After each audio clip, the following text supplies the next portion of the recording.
Aleluias, glória a Deus, amém? Aleluias. Bom, a gente já teve a resposta, né? Se tivesse 2 cultos, não ia caber o povo, né, Lindomar?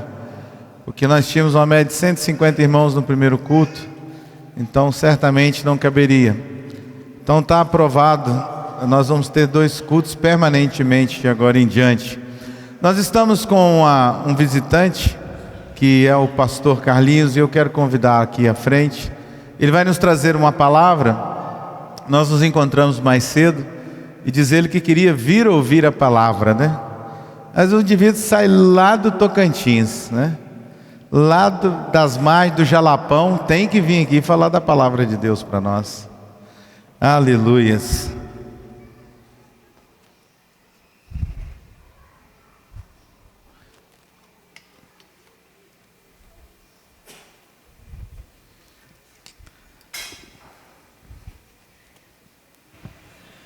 Fique à vontade, pastor, que Deus possa abençoar e usar poderosamente. Amém. Muito obrigado, meu querido.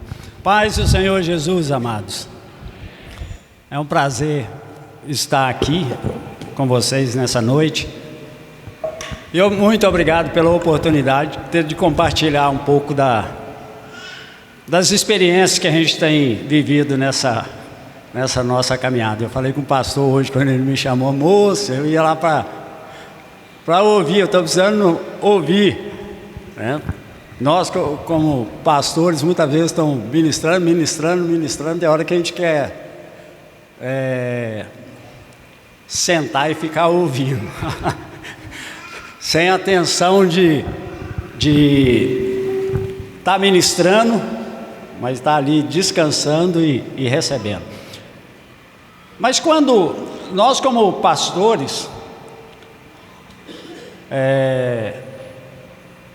sempre que a gente vai a um lugar, está indo para algum lugar, nós estamos sempre com o coração preparado, vou indo preparando, né, para isso. E quando eu saí de Tocantins, nós moramos lá,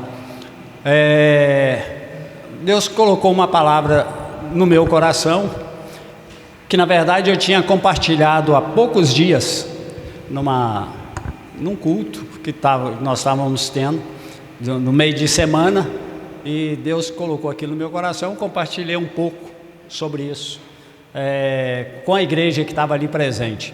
Quantos casados tem aqui hoje? Quem quer se casar aí?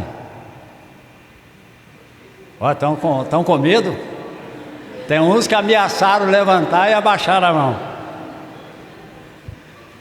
Eu e aquela senhora que está ali atrás, Sandra, vamos para final de setembro, 27 de setembro, celebrar aí 39 anos de casados.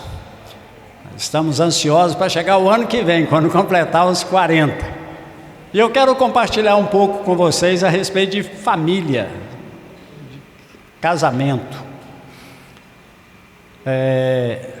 Peço que você abra a sua Bíblia aí comigo no livro de Deuteronômio, que ó, nós terminamos. Deuteronômio capítulo 8.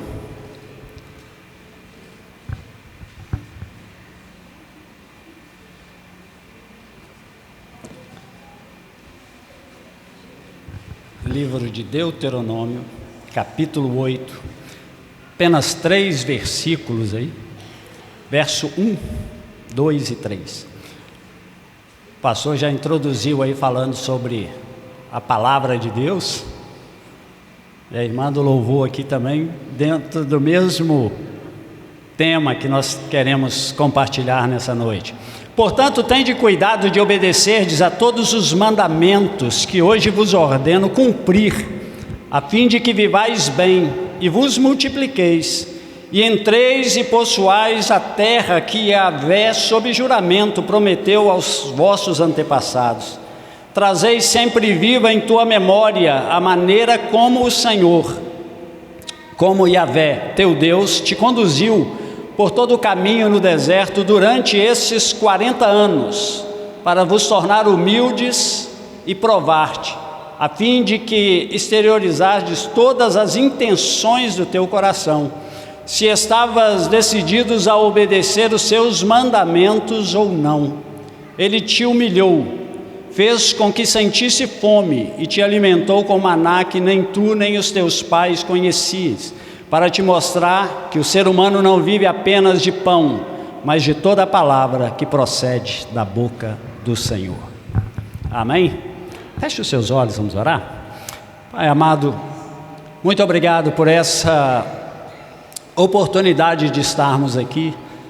Muito obrigado pela congregação dos santos, que se reúne neste lugar primeiramente para reconhecer e dar a Ti a glória que é devida ao Seu nome, para confessarmos publicamente que o Senhor é o nosso Senhor, o nosso Deus, Senhor e alicerce da nossa vida e da nossa casa. Nessa noite, Espírito Santo, fala ao nosso coração, nos traga um entendimento, que o Senhor possa usar a minha vida, a fim, ó Deus, de comunicar as verdades do Teu reino, a fim, ó Deus, de que vidas aqui, os Teus filhos, as Tuas famílias, sejam edificadas pela palavra. Em nome de Jesus é que nós pedimos o Teu auxílio, reconhecendo, ó Deus, a nossa completa dependência do Teu Espírito. Em Cristo Jesus. Amém. Amém. Queridos, é muito comum nós acharmos ou encontrarmos com pessoas, e muitas vezes é experiência nossa de vida, de ver uma pessoa ou estarmos vivendo períodos da nossa vida a qual nós somos muito bem-sucedidos. Somos bem-sucedidos no estudo, bem-sucedidos profissionalmente, bem-sucedidos financeiramente, temos construído um patrimônio, temos construído uma carreira, tanto para homens quanto mulheres hoje, né? Quantos são muito bem-sucedidos, quantos saíram de situações extremas, né? de pobreza, de tantas dificuldades. Isso não é diferente comigo, com a minha esposa. E como que a gente encontra pessoas que estão exatamente hoje em uma situação a qual eles são muito bem sucedidos em certas áreas da sua vida, mas quando se olha para a vida familiar, quando a própria pessoa começa a fazer uma avaliação a respeito da sua vida, e a pergunta que vem muitas vezes ao coração é: por que, embora eu seja bem sucedido profissionalmente, financeiramente, por que a minha vida familiar não acompanha o mesmo sucesso? Por que as coisas não funcionam? Por que embora eu seja altamente profissional, uma pessoa brilhante naquilo que eu faço, eu não consigo fazer funcionar o meu lar, o meu relacionamento familiar, porque ele não acompanha? Por que nós encontramos pessoas que saíram, como eu disse aqui, de situações bem vulneráveis, lutaram, deram murro para todo lado, saíram lá na frente, se tornaram pessoas, na verdade, perseverantes nos seus sonhos, né? Quem faz faculdade, quem fez ou está terminando uma faculdade, sabe a dificuldade que é, lutaram, batalharam para chegar lá. Mas é interessante que essa mesma pessoa que perseverou e lutou contra todas as impossibilidades, quando ela se casa, ela não transfere essa perseverança, essa vontade para o seu relacionamento familiar.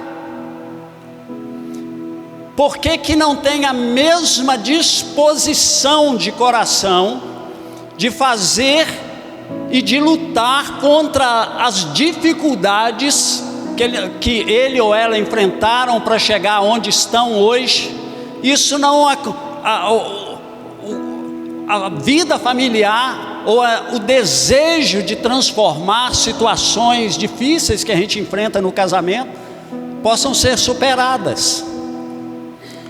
Então isso eu espero que mexa com você um pouco hoje para refletir exatamente sobre isso, porque o texto, ele está dizendo assim, olha, tende cuidado para que você obedeça aos mandamentos do Senhor, né, colocar em prática, para que nós possamos viver bem e multipliqueis, né? E aí ele diz, trazeis sempre viva a memória de todo o caminho, de todo o percurso que o Senhor te trouxe até aqui. Trazer viva a memória as experiências de vida, para que nós não nos esquecemos que, na verdade, a partir do momento que a nossa vida, que nós entregamos a nossa vida a Jesus, que nós o confessamos como Senhor e Salvador, quando nós passamos por uma experiência de novo nascimento, nós temos um Senhor sobre a nossa vida. A semelhança de que Israel, como o pastor deu início ao culto aqui, foi tirado do Egito de uma escravidão para viver uma nova experiência de vida, um novo conceito.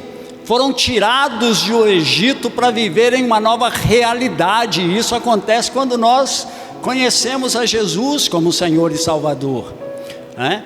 E aí o que Deus quer fazer conosco, e as experiências, porque casamento é uma experiência maravilhosa.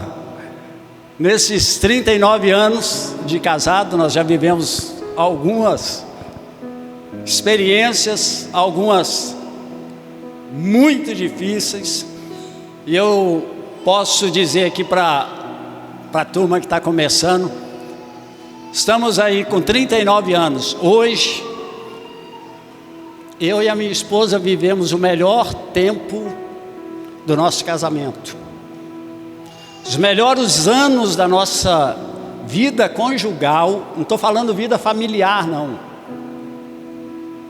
vida conjugal, nós estamos vivendo o melhor período da nossa vida. Quando somos jovens, somos muito inexperientes, precisamos aprender muito, né? E aí o tempo vai nos ensinando nessa caminhada, e a gente vai aprendendo. Hoje nós estamos colhendo frutos daquilo que foi plantado lá atrás, mas muito atrás. Para aqueles que não me conhecem, a gente vem aqui em Conselheiro, quando temos oportunidade, é uma experiência assim, um tanto estranha, porque eu fico, a turma jovem, eu não conheço ninguém, e nenhum deles me conhece. Aí eu fico passando na rua e olhando a turma mais velha, os coroas da cidade, para ver se eu reconheço alguém, né? Eu nasci aqui, eu e minha esposa somos daqui da cidade, saímos daqui. Para quem não conheceu aqui, o Grilo, que era um mecânico, sou filho dele, sobrinho do Paulinho da farmácia. Sandra é filha do Genésio Kerr, tinha um hotel lá no centro. Nos casamos. Sou filho de pais divorciados. Meus pais se divorciaram quando eu tinha 17 anos. Foi a experiência mais traumática que eu já vivi até hoje. Meus pais viveram, né, desde que eu me entendo, comecei a compreender as coisas, com muitos problemas dentro do casamento, mas estavam juntos. Aos 17 anos, me sentaram numa cadeira de frente para eles e perguntaram com qual deles eu queria morar, porque eles estavam se divorciando. Naquele momento eu deveria escolher se eu amava mais o meu pai ou a minha mãe. Para mim era isso que estava em jogo ali. O desejo que eu tinha era de deixar os dois na mesa, mas eu não tinha condições nenhuma financeiras de tomar tal decisão. Fui morar com a minha mãe em Belo Horizonte, fiquei lá 1 ano e pouco, voltei. Quando eu voltei, conheci Sandra, começamos a namorar e até chegar ao casamento. Mas eu estou falando isso aqui porque eu sou filho de uma família desestruturada, que passou por o trauma de um divórcio. Sandra também não passou por divórcio, mas também numa família sem uma base cristã, sem uma base bíblica, onde Jesus era o Senhor da casa, né? E isso influencia em muita coisa na nossa vida, até mesmo nas nossas escolhas mais importantes na vida, e graças a Deus, Deus uniu o nosso coração naquela época, de forma que um serviu de amuleto, de bengala para o outro, né? Era um tentando dar suporte na vida do outro. Nós fomos embora para os Estados Unidos em 88, minha filha Carla estava com 10 meses, 89, Kathleen nasceu. Nós tínhamos 2 filhas, e quando Carla estava com 3 anos, nós conhecemos a Jesus. Eu bebia muito. Eu costumo dizer que se o diabo não me matou dos 15 aos 25, com bebida ou com qualquer outra coisa dessa natureza, não me mata mais, porque eu bebi para morrer 10 anos da minha vida, até que Jesus entrou na minha vida. Em abril de 91, eu entrei no culto naquele dia, ouvi a mensagem. Na hora do período de louvor, eu já conhecia o Evangelho, assim, alguém já tinha me falado do Evangelho. Me encontrei com Jesus e a minha vida foi totalmente transformada ali. Eu saí daquele culto sem nunca mais colocar uma bebida alcoólica na boca. E nunca fiz força para parar de beber, simplesmente desapareceu, uma libertação instantânea naquele momento. Entrou um homem, saiu um novo homem naquele dia. E Deus começou a mudar a nossa vida, a minha e a vida de Sandra. Cantares de Salomão, capítulo 6, verso 3, diz: eu sou do meu amado e o meu amado é meu. Casamento é uma entrega. Casamento é uma consagração. Quando a Bíblia diz que o cordão de 3 dobras, né, não se rebenta facilmente, porque na verdade é um homem e uma mulher na presença de Deus. É um homem e uma mulher que se decidem diante do altar do Senhor e que tem a graça de ter ali a melhor das testemunhas, que é o próprio mentor do casamento, que é Deus, né? Então nós nos casamos, Deus começa a unir realmente o nosso coração, e as experiências vêm, muitas delas. Eu casei com uma mulher muito brava, né? Quem tem esposa brava aí? Mas não precisa levantar a mão não levanta não, que você vai ter problema. Casei com uma mulher de estupim desse tamanho, né? Daquela que você fala uma coisa errada, já a resposta está na ponta da língua, né? Não era fácil não. Agora, essas experiências vão nos levando a compreender e vão nos desafiando. A Bíblia diz aqui o seguinte: que o Senhor nos conduziu, trazei sempre vida à memória de como Yahvé teu Deus te conduziu por todo o caminho no deserto durante esses 40 anos, para vos tornar humildes e provar-te, a fim de que exteriorizardes todas as intenções do teu coração. Nos momentos mais difíceis da nossa vida, quando nós somos confrontados com áreas ou passamos por situações extremas no nosso casamento, é ali que nós vamos colocar para fora realmente quem nós somos. É nos momentos de grandes dificuldades é que nós vamos realmente colocar para fora o que está no coração e que realmente estamos comprometidos com Deus. Estou falando isso porque depois de viver a experiência da conversão, Deus fez uma obra maravilhosa na nossa vida. A minha casa sempre foi lugar de reunião de igreja, de irmãos depois de culto. Era lugar de terminava o culto, todo mundo corria para tomar café e comer algo. Minha casa foi sempre cheia de gente. Vivemos um período de grande crescimento espiritual, de alegria intensa na nossa vida, de um despertar espiritual muito grande. Mas o que estava no meio disso, nós passamos por muitas provações, mesmo nos Estados Unidos, de falta de trabalho. Quando nós chegamos lá, a situação não era como é hoje, né? Já teve vezes da nossa, eu estava sem trabalho, não tinha realmente como colocar comida dentro de casa. Morava em Boston, o inverno extenso. Quantas vezes eu vi Deus agindo, e eu e minha esposa não somos primeiro que nós não reclamamos e não costumamos expor para as pessoas os problemas que nós enfrentamos. Agora, Deus é fiel. Quando nós entregamos a nossa vida para Ele, nós passamos a ser pastoreados por Deus. Todas as nossas necessidades foram supridas, todas. Geladeira da nossa casa era começar a baixar, chegava as coisas para a geladeira, chegava as coisas todas que nós necessitávamos sem abrir a boca.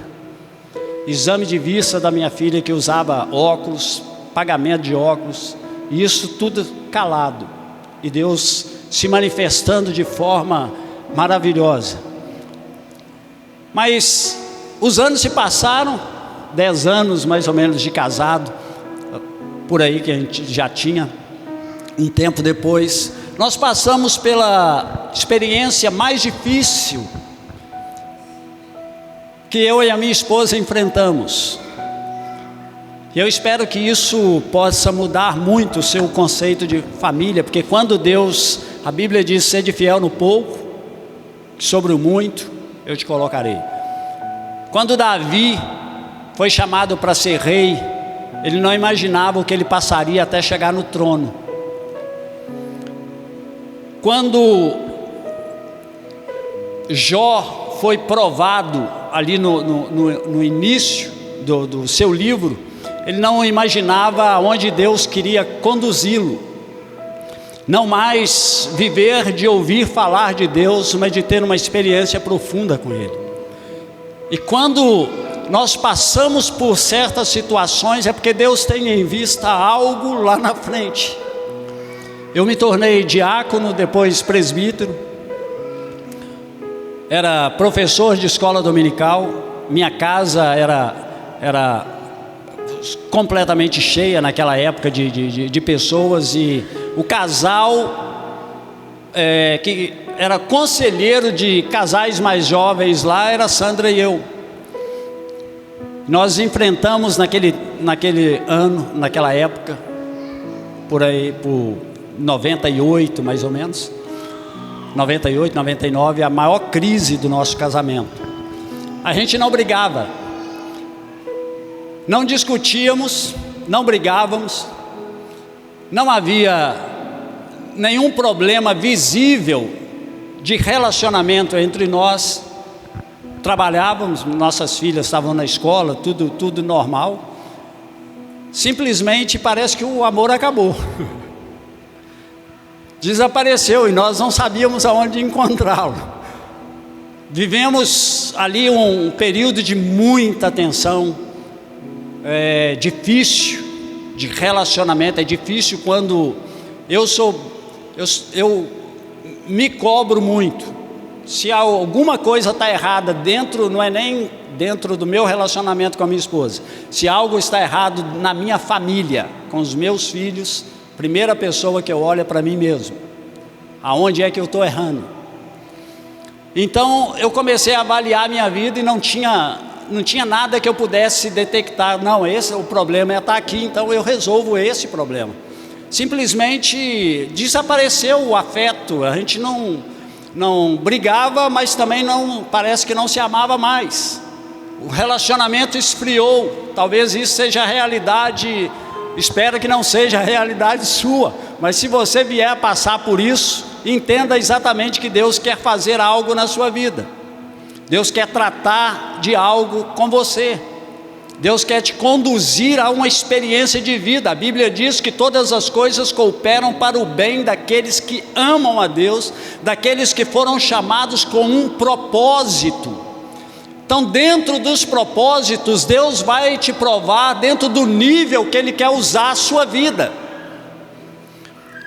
Então, eu sabia que Deus tinha nos chamado para o ministério pastoral. Então, o que acontece? Deus estava nos colocando à prova. E nesse período, a qual nós enfrentamos por um bom, não lembro quanto tempo, mas foi um período extenso. A única coisa que eu podia fazer era gemer. Trabalhava muito. Chegava do trabalho, o que eu fazia era dar um beijo na minha esposa, nas minhas filhas. Jantávamos juntos, pegava a minha Bíblia. Eu lembro direitinho a casa que a gente estava, tinha um basement, e tinha um quarto lá onde eu fiz o meu escritório. Eu descia, ia orar e estudar a Bíblia. Eu não tinha conversa, não tinha diálogo. E aí, para aqueles que são casados, podem entender que vai embora não é só diálogo, vai embora a vida sexual, vai embora a afetividade, toque físico, vai embora um monte de coisas. E eu era um líder, eu tinha que ensinar, muitas vezes pregar, sabendo que por dentro eu estava literalmente sendo bombardeado. E agora eu quero te dizer a coisa mais importante. Eu coloquei livro de Daniel, capítulo 1, verso 8, diz que Daniel e os seus amigos propôs no coração não se contaminar com as iguarias da Babilônia. Naquele momento mais difícil da minha vida, eu tomei uma decisão. Homens, você é o responsável pelo seu lar. A Bíblia diz assim: portanto deixará o homem pai e mãe, e unir-se à sua esposa, e serão os dois uma só carne. A iniciativa é do homem, a liderança é do homem, a resposta precisa vir do homem. A disposição, ela é do homem. E aí o que eu tomei uma decisão que mudaria toda a minha vida dali para frente. A decisão é: eu não me separarei por nada. Eu não vou permitir que as minhas filhas tenham uma experiência traumática como a minha. Elas não presenciarão um divórcio. Segunda decisão: a minha família não será um escândalo para o Evangelho. Duas decisões, uma relacionada a Deus, ao reino de Deus, e a outra relacionada à minha vida familiar. Nós não seremos um escândalo para o Evangelho. Não vamos passar por divórcio por causa do Evangelho. Eu tenho um comprometimento com as Escrituras. Quando eu me casei com Sandra, nós não conhecíamos o Evangelho. Nós não conhecíamos a Jesus, e Ele não era Senhor da nossa vida. Embora a Bíblia diz que Ele estava presente naquele dia. Nós colocamos um texto que nos foi oferecido, vários textos. Nós escolhemos um texto que é o de Ruth, capítulo 1, verso 16 ou 17, parece. Não me enche para que te deixe e me obrigue a não te seguir, porque aonde fores irei, onde pousares pousarei eu. teu povo é o meu povo e o teu Deus é o meu Deus. Que nenhuma outra coisa nos separe a não ser a morte. Esse é o texto que nós escolhemos para o nosso casamento. E ali eu tomei essa decisão de jamais permitir que divórcio entrasse na minha casa, e que nós não seríamos um escândalo. A igreja de Jesus não seria escandalizada por ver uma pessoa como nós, que éramos considerado um exemplo para aquela comunidade naquela época, de estar se divorciando. E isso, dentro desse período, Sandra precisou vir ao Brasil. O pai dela estava muito mal de saúde, veio ao Brasil, passou aqui 3 meses. Deus operou um milagre extraordinário de dar a ela o visto. Nós fomos pelo México, depois ela veio, pegou o visto em 99, sem nenhum documento. A única coisa que ela tinha, o passaporte. Pegou o passaporte dela e o passaporte da minha filha e entregou na mão de um despachante em Vitória. O camarada trouxe o visto das duas. Falou assim: nós não vamos falsificar nenhum documento. A gente não tem conta bancária, não tem trabalho, moro nos Estados Unidos. O cara levou e voltou com o visto delas. 3 meses depois ela chegou em casa. Nós nunca sentamos para discutir aonde nós erramos. 3 meses que ela esteve aqui, foi exatamente 3 meses. Deus reacendeu no meu coração e no coração dela o amor, a chama dos nossos relacionamentos. Quando ela retornou, nós não precisamos sentar para discutir e colocar em ordem a casa. A casa já estava em ordem. Tudo aquilo, nesse período de separação, Deus me fez entender quem era Sandra na minha vida, o valor que ela tinha para mim, a falta que ela fazia na minha vida diária. E a mesma coisa Deus estava ministrando ao coração dela aqui, sem considerar outras coisas de extrema importância, de situações que nós vivemos antes de conhecer a Jesus, e que Deus foi trazendo à nossa memória, e a gente foi tratando disso de forma pessoal. Quando nós nos encontramos, a casa inteira estava em ordem, e dali para frente Deus começou a abrir portas que nós não entendíamos, como que as bênçãos foram como um efeito dominó em todas as áreas da nossa vida. E eu quero compartilhar isso aqui com você nessa noite para dizer o seguinte: ame o seu cônjuge, ame a palavra de Deus. O texto aqui, o versículo 3 diz que Deus nos prova, a fim de que nós possamos colocar para fora os sentimentos mais profundos a respeito de Deus e a respeito das pessoas que convivem conosco, especialmente aqueles a quem nós firmamos um compromisso de amar por toda a nossa vida, de caminhar por toda a nossa vida. E aí, por fim, ele diz no verso 3, que Deus nos fez passar fome, ou seja, ter necessidades reais na nossa vida, para depois fazer maná cair. Veja que Deus não dá comida antes que a gente a fome aperte.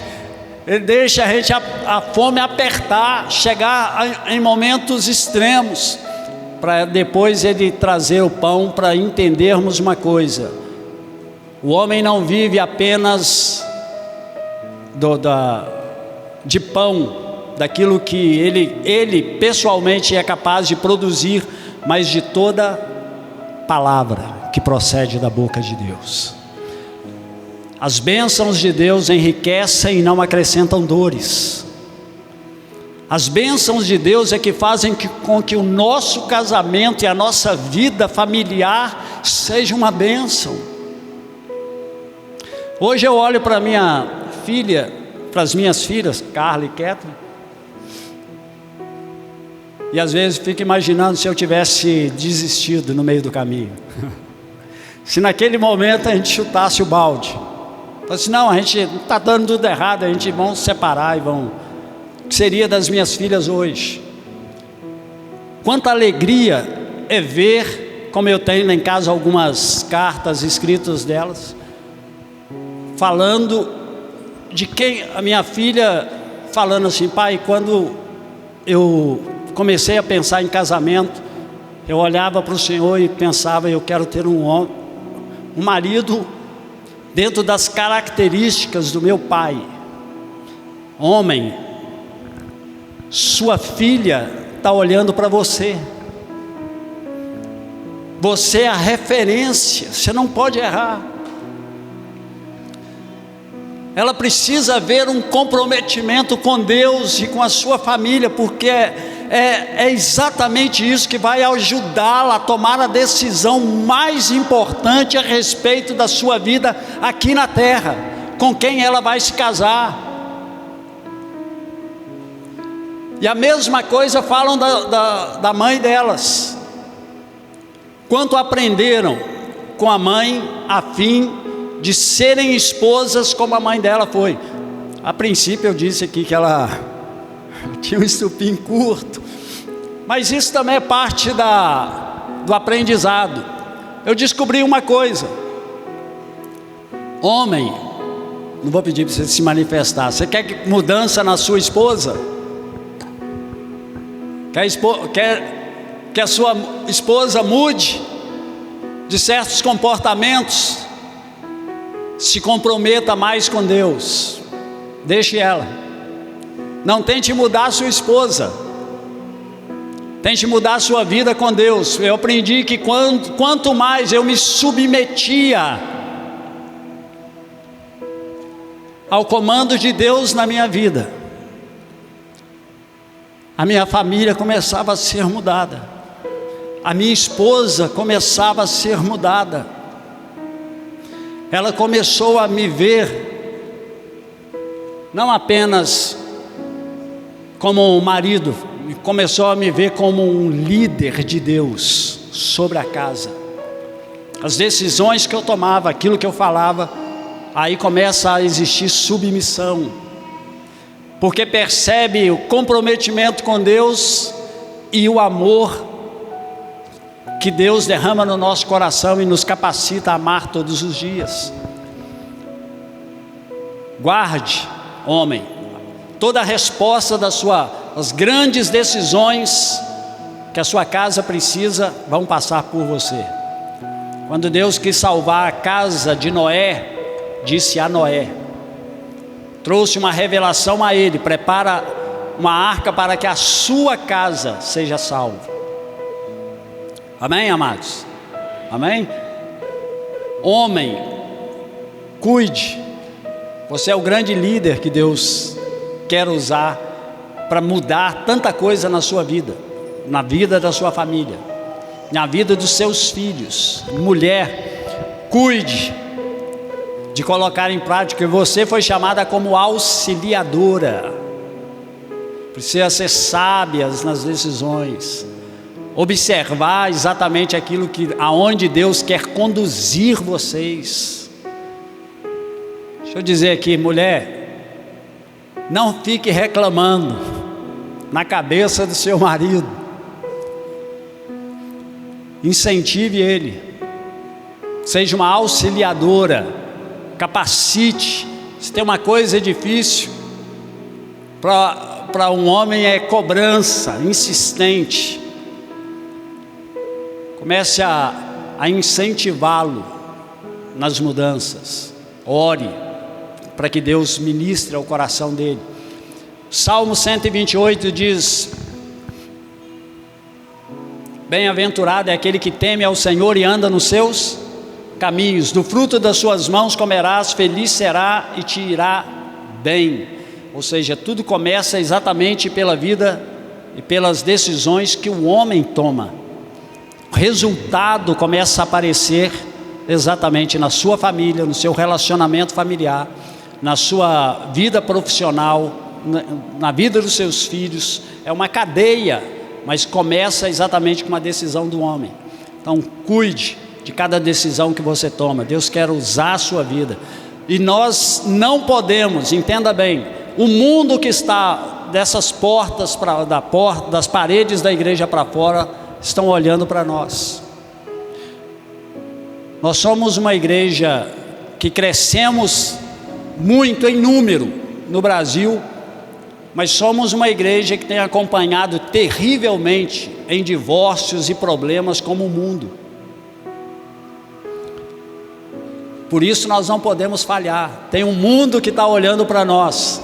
Tem os seus filhos e os meus filhos. E aí a gente olha como que Deus é maravilhoso. Que depois de passar por essas experiências, minhas filhas cresceram, se casaram.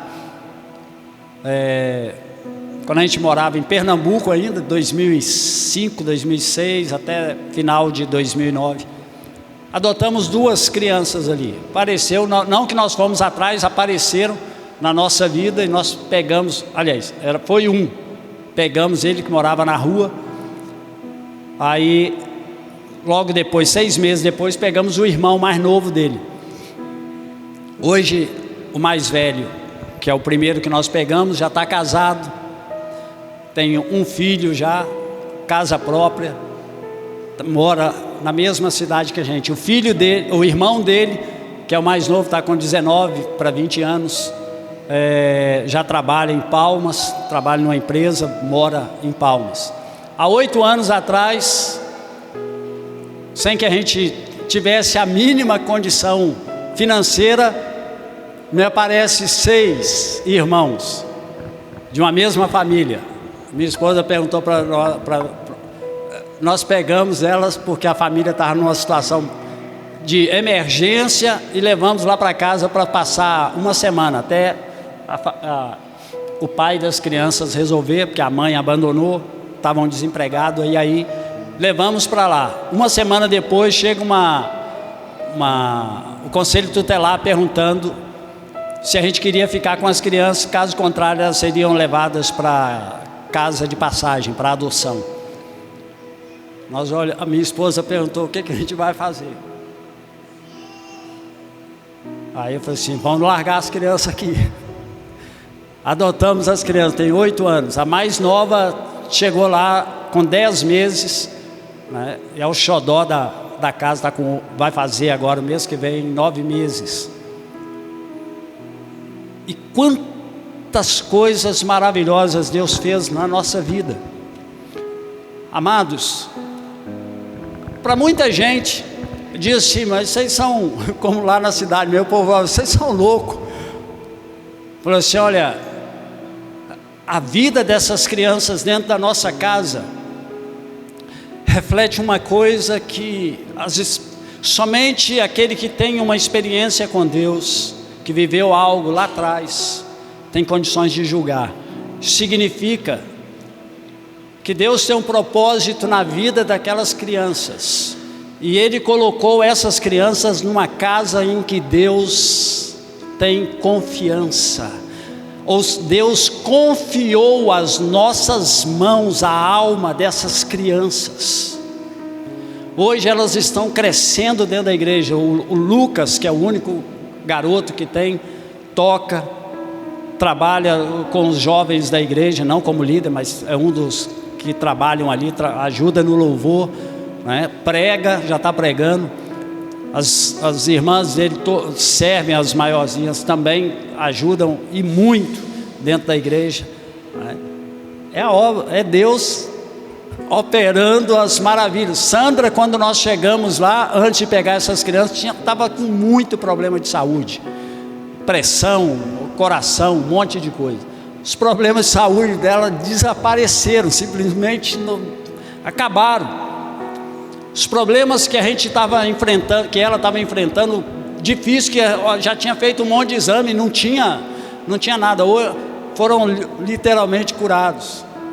Nós não tínhamos, a nossa casa era uma casa de 3 quartos. Hoje nós temos uma casa enorme, né? Deus trouxe recursos, reformamos a nossa casa, ampliamos a nossa casa. Qualquer um que quiser ir no Tocantins nos visitar, tem quarto de hóspede para receber os amigos. Ou seja, tudo isso graça de Deus, tudo isso provisão de Deus, tudo isso porque eu entendo muito bem o que a Bíblia diz aqui: trazei sempre vida à memória, os caminhos por onde Deus te trouxe. Quantas coisas, amados, eu olho, passo às vezes por experiência, às vezes sozinho, às vezes com Sandra, e naquela hora o Espírito Santo me traz à memória uma coisa aí. Isso está diretamente ligado à decisão que eu tomei lá. Os livramentos de hoje estão relacionados lá. As bênçãos da nação de Israel sobre Israel estão diretamente ligados ao pacto de Gênesis capítulo 22. Deus preparou Abraão para Gênesis 22, para oferecer o próprio filho. Toda a preparação de Abraão foi para aquele momento. Aquela foi a decisão da vida dele, e na verdade não é da vida dele, aquela foi a decisão do pacto sobre a casa de Abraão, sobre a sua descendência. Deus é fiel. Amém, amados? Quero te dizer, você que está casado, você que está aí pensando em casar, casamento é uma experiência única, maravilhosa, vale a pena lutar por ela. Eu sou incentivador dos jovens a que se casem. Agora, precisamos estar atentos de que tem lutas. Solteiro tem problema? Claro que sim, solteiro tem problema de quê? De solteiro. Casado tem problema de casado. Então é melhor a gente ter, a Bíblia diz é melhor serem 2 do que 1. Então é melhor, se eu vou ter problema, se vai ter desafio, se vai ter dificuldade, é melhor eu passar pelas dificuldades com alguém que me ama do meu lado, que é um suporte, alguém a qual eu estou investindo vida nela e está investindo vida em mim, né? Então nós passamos por essa estrada aí, e eu quero te incentivar: não desista do seu casamento por nada. Não vos sobreveio tentação que não seja humana, mas Deus é fiel e não permitirá que sejais tentados além das vossas forças. Pelo contrário, juntamente com as provações, Ele vos proverá livramento, de modo que possais suportar. Ou seja, em cada parte, em cada situação que você enfrenta no seu casamento, Deus te dá a graça suficiente para superar cada luta, cada dificuldade. Não desista do seu casamento. Deus quer te levar a experiências muito superiores a isso, e quer usar a sua vida como conselheiro para outros casais. Tem 15 anos que nós estamos em Tocantins, trabalhando ali. Tem 15 anos a igreja, começou dentro da minha casa quando nós voltamos para Tocantins, fomos para Tocantins. Nós só tivemos um divórcio até hoje. E mesmo assim, um divórcio de um casamento que eu disse para a pessoa: não casa. Não quis dar ouvido. A experiência pagou um preço, infelizmente. Estava casando com alguém que estava na igreja, mas não tinha nenhum comprometimento com o evangelho. Nós sabemos que lá na frente, as atitudes, quem é casado conhece tem o tato correto das coisas. A gente sabia que lá e infelizmente passou por isso. Enfrentamos situações muito difíceis com casais dentro da igreja, casais que queriam se separar, ligavam de madrugada: pastor, não aguento mais fulano, vou me separar. Eu falei assim: não, aguenta a mão aí. Corria para a casa deles, tinha que ir lá resolver. Hoje estão na liderança de jovens da igreja. Isso porque Deus é fiel. aquilo que nós, aí entra o que eu disse, as experiências que nós tomamos, as experiências que nós passamos e as decisões que nós tomamos. Quando nós colocamos as mãos no trabalho do Senhor, na igreja, há uma autoridade, há um poder de Deus sendo derramado, há uma bênção sendo derramada por causa das decisões. Deus é fiel. Deus te abençoe, meu querido, minha querida. Lute pelo seu casamento. Não desista dele de maneira nenhuma. Cuide da alma dos seus filhos. Zele pela vida deles. Eles são um caderno que está sendo preenchido pelas experiências que eles estão vendo dentro de casa. Quero terminar com isso aqui. Lembrei aqui agora, só interessante que a minha esposa de vez em quando escreve no banheiro, né? Com batom ou com lápis de pintar o olho aí, escreve lá, te amo, ou escreve alguma coisa. A nossa pequenininha de 9 anos já sabe escrever, vai lá de vez em quando eu e ela chegamos lá, já escreveu no espelho da mesma maneira. Está fazendo o quê? Discipulado, aprendendo com as atitudes do pai e da mãe. Não é? Então, que isso sirva para você de incentivo sobre o seu casamento, que Deus possa abençoar poderosamente a sua vida familiar. Pastor, meu querido. Aleluias, amém? Vamos colocar de pé então.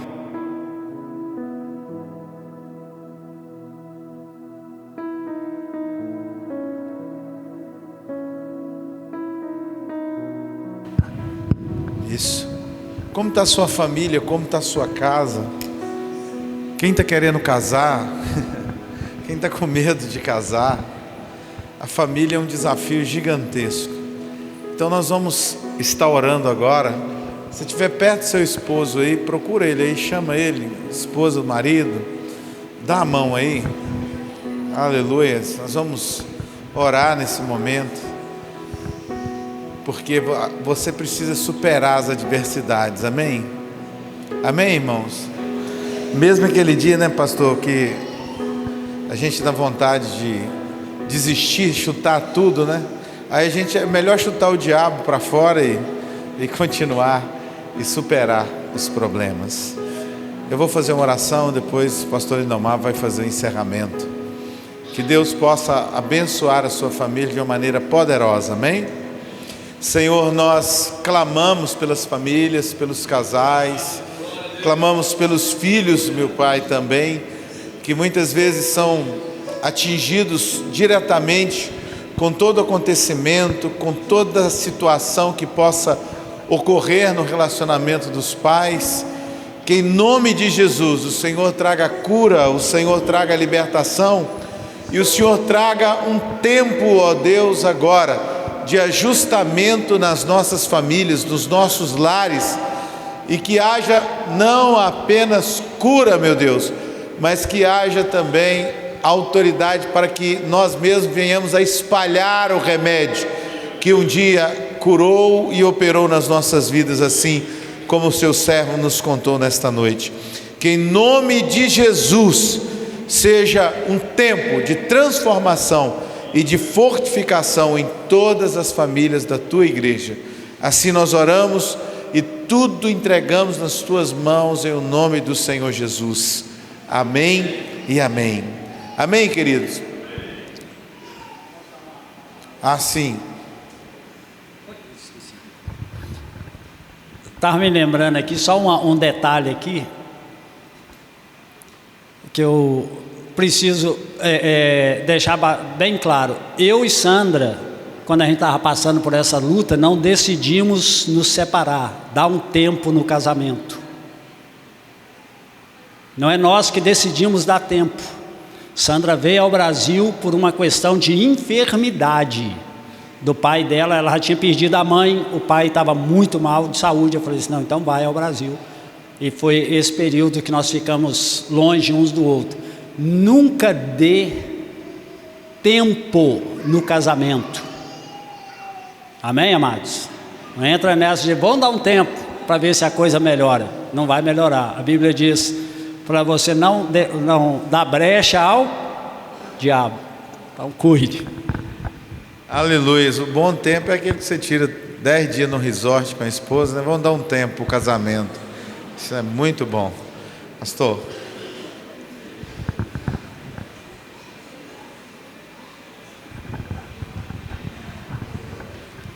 Amém, querido? Glória a Deus. Amanhã, às 6 horas da manhã, nós iniciaremos mais uma semana de oração. Você é convidado a estar aqui conosco, amém? Estenda suas mãos. Nós dizemos que a graça do nosso Senhor Jesus Cristo, o grande amor de Deus e as doces consolações do Espírito Santo esteja com todo o povo de Deus, e todo o povo de Deus diga amém. Deus te abençoe. Tenha uma semana abençoada.